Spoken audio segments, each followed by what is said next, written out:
O Senhor esteja convosco.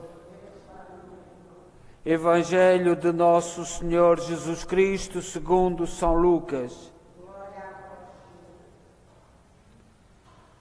Naquele tempo, Jesus entrou ao sábado em casa de um dos principais fariseus para tomar uma refeição.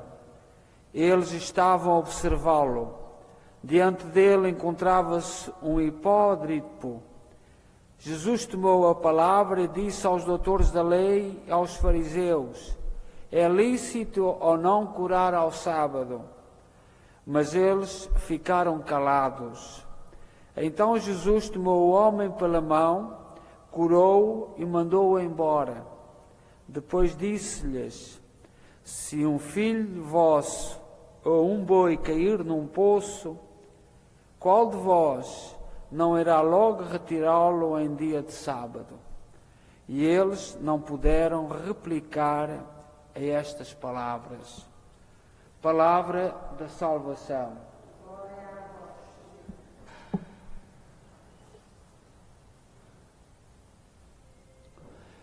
Nós ouvimos aqui uma palavra muito complicada, hidrópico.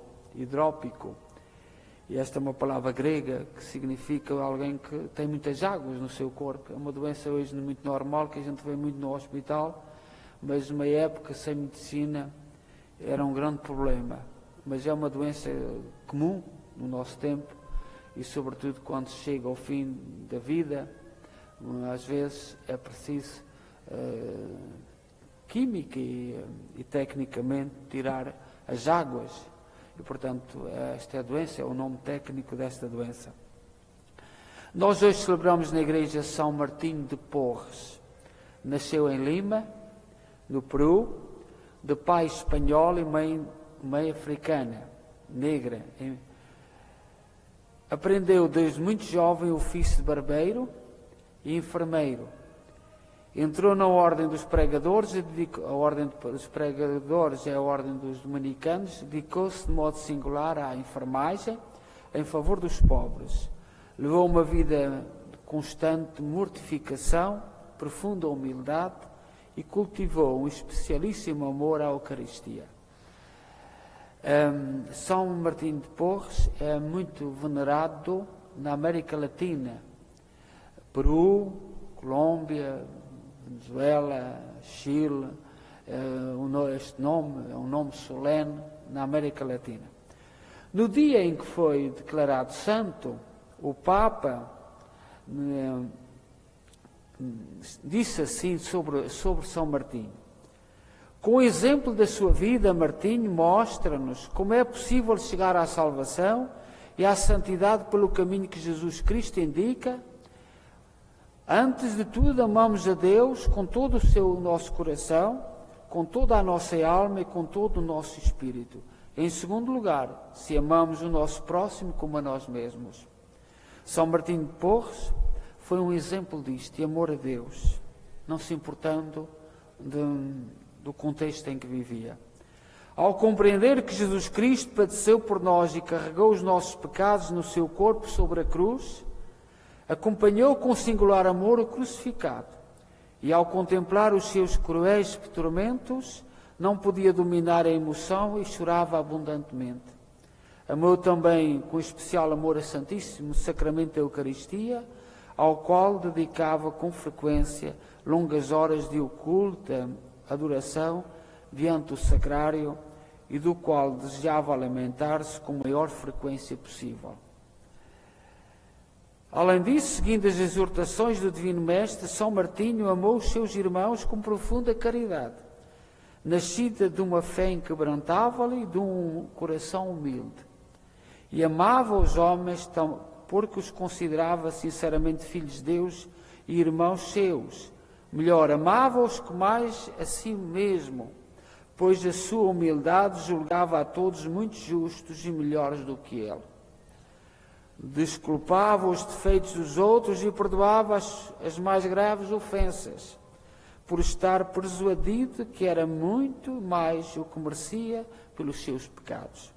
Procurava com todo o empenho trazer os pecadores ao bom caminho, assistia carinhosamente aos enfermos, fornecia comida, roupas e medicamentos aos necessitados, na medida das suas possibilidades, protegia com todo o género de solicitude e ajuda os camponeses, os negros, os mestiços, que nesse tempo exerciam os ofícios mais desprezíveis, de tal modo que mereceu ser apelidado Martinho da Caridade. Este santo homem, que pela sua palavra, exemplo e virtude contribuiu tão eficazmente para atrair os outros à religião, também agora tem o poder admirável de elevar o nosso pensamento às realidades celestes. Nem todos, infelizmente, apreciam estes dons sobrenaturais, nem todos os apreciam como convém. Pelo contrário, são muitos os que, inclinados para as seduções do vício, os desconsideram, desprezam ou esquecem completamente. Oxalá que o exemplo de São Martinho ensine para a salvação de muitos como é suave e feliz seguir os passos de Jesus Cristo e obedecer aos seus mandamentos. Nós vivemos um tempo de muitas verdades, mentiras históricas.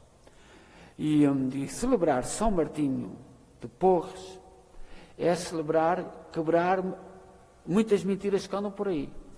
Ele era filho de uma africana escrava. E nós temos que saber o que era a escravatura. Era filho de um espanhol que trouxe a fé. A mãe veio da África e os primeiros contactos com a fé foi através do marido. E muitas mentiras que dizem para aí. Houve europeus que casaram logo na primeira geração com africanos, com índios.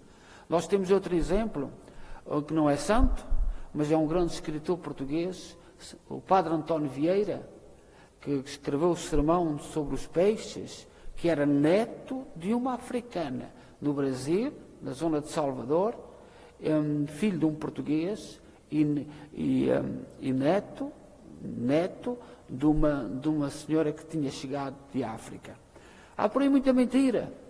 E nós temos que honrar os nossos do passado. O passado, há pessoas que nos envergonharam, que fizeram mal, mas também houve muita gente que fez bem.